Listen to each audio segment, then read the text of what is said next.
Green Thumbs, welcome back to the channel. So today's video I want to circle back and give an update on my Philodendron gloriosum. When I received this plant, if you remember, it was, oh my gosh, it was months ago, probably 6 months ago by now. When I got it, I didn't know what I was doing, so when I planted it, I buried the stolon, which is the runner part that the Philodendron gloriosum grows from. Viewer commented and said that she believed that we should plant the stolon up on top of the ground, so I went back subsequently and repotted that plant. Then what happened after that you guys don't know about, I still don't know what they were. I think they were probably maybe soil mites, maybe thrips, I'm not sure. But I had these tiny little black bugs that I found 2 or 3 weeks after I had received the plant growing on the leaves. So I panicked and I made a mistake probably, and I took diluted isopropyl alcohol and I wiped down the leaves. I lost, I think, a leaf or two when I originally got the plant, and I just kind of attributed that to shipping stress. And then I lost another leaf or two, and that in hindsight I believe was probably from me wiping the foliage with the diluted alcohol. So what I was left with after I stressed it out from shipping it, after I stressed it out from repotting it not once but twice, and then wiping down the leaves with isopropyl alcohol, I was left with a chunk of stolon that was probably close to 5 or 6 inches long that had no leaves growing from it, so to speak. The rest of the plant seemed to continue to grow okay, but the part where I had lost the leaves from, you know, I wasn't getting any new growth there. Fast forward a month or two, and Mary sends me the giveaway plant for our 1,000 subscribers. When she packaged that plant and mailed it to me, she removed the soil from it and sent it to me in sphagnum moss.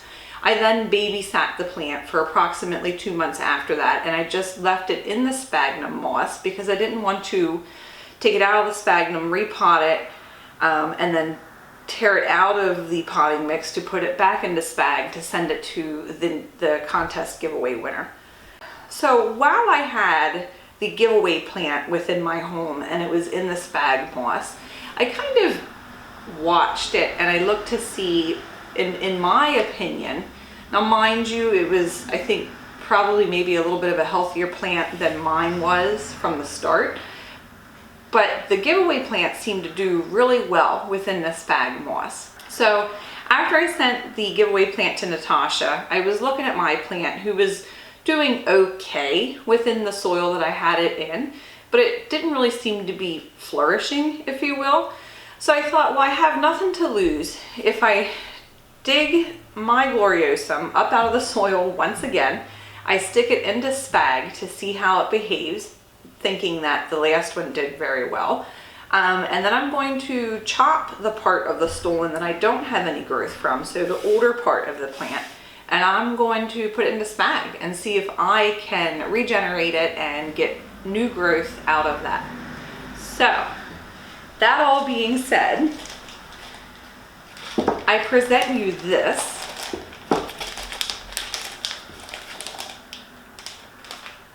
Ta-da! Can you see? This has been in sphagnum moss now for about 2 months, and just within this past 3 or 4 days, this leaf has fully unfurled, which was why I was kind of waiting for that to happen to make this video.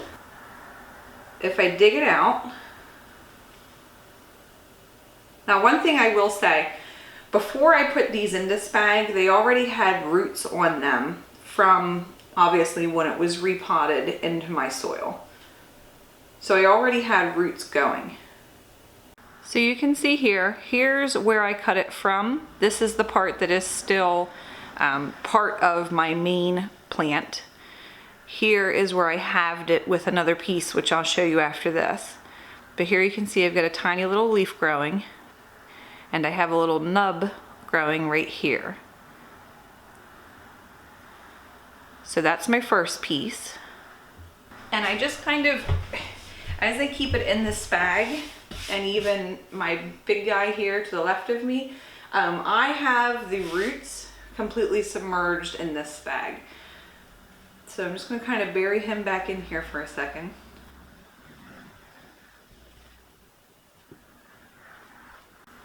I also want to mention the Ziploc bag that I've had around it. I have had, actually this began in a Tupperware container, and it got to the point where I saw this new shoot coming out, and I was afraid that the Tupperware container did not allow enough clearance for the new leaf to emerge fully, and I didn't want the leaf to be bent or to get too wet and to suffer, you know, any type of water damage on the leaf itself. So I switched everybody, you know, the spag and the other piece here over to just a regular cereal bowl, and then I put the gallon Ziploc baggie on top of it just to kind of allow more room for this leaf to grow. I also keep it on my heating mat, which has been fantastic for me this winter. I'm a huge fan. If you are into propagating, especially things, well, honestly, everything that I've done so far in either spag or water seems to have propagated quicker for me as far as establishing new roots when they are on that heating mat. So I'm gonna link that item down below. Check it out if you're interested. I think I paid, I don't know, like maybe $10, $11 for it. My heating mat is 10 inches by 20 inches. I just plug it into the wall. I let mine run 24 hours a day, which I probably shouldn't, but I do. And you know, like I said before, it just really seems very beneficial. So here is my other piece. This is the very tail end. You can see I have new growth here and new growth here as well. And then here's what it looks like when it's sitting in the spag moss. You can see here is that one that I just showed you. You can barely see it. And there is obviously the one with the leaf. And this spag is, I mean, it's damp, but it's not soaking wet by any means. And honestly, with keeping the gallon Ziploc bag on top of it, I find that I don't have any need to water this to re-moisten it. Now, as for my mother plant, like I said, I've been keeping her in spag also. I'm down to 3 leaves. I think I had 5 when I got it, and then I grew another one. So in total, I've lost 3, and I've grown 1 since I've had it within my home. But the 3 I have, all are pretty good shape still. So they look nice and healthy. And then in here, I usually dig this up. I usually dig this up about once every week or two just to kind of check to make sure that I don't have any rotting going on. I know that this is not a permanent solution. I know that it's not getting the nutrients that it needs. I intend to repot it. I guess I'm just kind of dragging my feet on it because I feel like it's been through so much stress since it's been at my house that I hate to keep potting it and pulling it out and potting it and pulling it out and potting it and pulling it out. So I've put in this bag. I've relocated it over against my west facing window, kind of catty corner to the window. If you've seen my houseplant tour, you know what location I'm talking about. And then I have a humidifier that runs on it also. And it seems pretty happy and content for now, so I'm gonna leave well enough alone for another probably month or 2 until the season breaks and spring begins, and then I'll consider repotting it. I do have, find the front of it here, so I don't know the best way to do this. I don't know if you guys can see, the root structure is still incredibly healthy and incredibly satisfied with being in this bag. I kind of hate to pull it out because it's really doing well. I'll pull it out some. This is about all the further I go when I'm checking on it anyway. So I'll show you guys this. I'll bring it a little closer, let the camera see it. And here's my newest leaf growing. You know, the leading point that comes from the Gloriosum. So, you know, it doesn't seem like it's doing it any damage nestled inside that spag. So, you know, well enough alone. So there you can kind of see the roots. I know it kind of all blends together because it's all kind of that same brown color. But believe me when I tell you that these are the healthiest looking roots that I've seen on this particular plant since it came home. So we're just going to continue with this rehabilitation process again and, you know, see how it looks in another month or 2.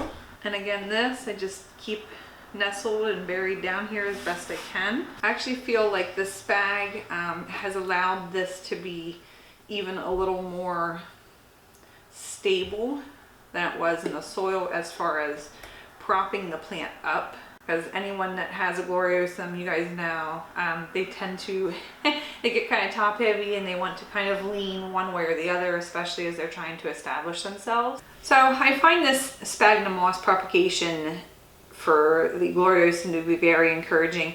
As you guys know, I got my Verrucosum in the mail. That was another issue that I had. I received it a day late. It got lost in the mail by a day. When I got it, it's still a very beautiful plant. I'll grab it and show you. Okay, so here's the Verrucosum. When I received it, it had a total of 5 leaves on it. 2 fell off pretty much immediately, and I attribute most of that to, again, the shipping stress as well as the cold that it suffered. It did have a pretty decent root structure on it, so I put it right into soil right away. And then after that, it just kind of continued to deteriorate, and I lost, well, I guess 1 more leaf after that. And now this leaf looks pretty good. This is the better of the 2 leaves that I have. This one, however, is starting to get yellow and funky looking. So I'm not as familiar with philodendrons as I am Hoyas, so it's harder for me to diagnose exactly what this plant needs from me. My point to all that is the Gloriosum for me was a much cheaper plant than the Verrucosum was. So if I could figure out a way to successfully propagate the philodendron, I knew that in theory, we're falling over there. I knew that in theory I could pretty much apply the same idea to having to chop up and propagate the Verrucosum if it came down to it. And it still might. I don't feel like I'm out of the woods yet with this plant. If you have a Verrucosum within your home, please give me some tips if you have them. I'm not sure what this wants for me. I'm afraid to give it a lot more natural sunlight because it means putting it close to my west facing window, which can be not overly drafty, but definitely susceptible to more of a draft than over here on the other side of my living room, which is where I keep my plant stand. I have had this historically right beside the humidifier, thinking that it needed more humidity. I don't know if that's what's causing these yellowing tips. I don't know. So at the end of the day, I learned that I should, in theory, be able to chop this up and propagate it using the spag method and then warm heating that if I have to. So that's where we are. I just wanted to kind of give you an update on the Gloriosum, show you that my little experiment was successful. Do I recommend you going and chopping up your Gloriosum? No. Unless you're in a situation like I was where you have a large chunk of stolon that has no growth to speak of. And, you know, again, for me, I got this plant for $35 plus shipping and handling. So if I lost it, I knew that it wouldn't be the end of the world. 1, I wouldn't be out a great deal of money. And 2, I have Mary, who's a good source and would be able to source me another one of these and mail it my way. So this was an experiment, in my opinion, that was worth taking for me, and the payoff so far seems to have done well for me. My concern next will be taking this Gloriosum here and hardening it off so that I can transition it into just standard household humidity, because as of now it sits pretty much all the time. I take this off a couple hours, I don't know, maybe every week or 2, just to kind of let everything breathe and some fresh air to get in there. Otherwise it's in 100% humidity all the rest of the time. So yeah, so that's that, guys. I thank you for watching, and I hope you have a good week, and I will see you soon. Take care. Bye.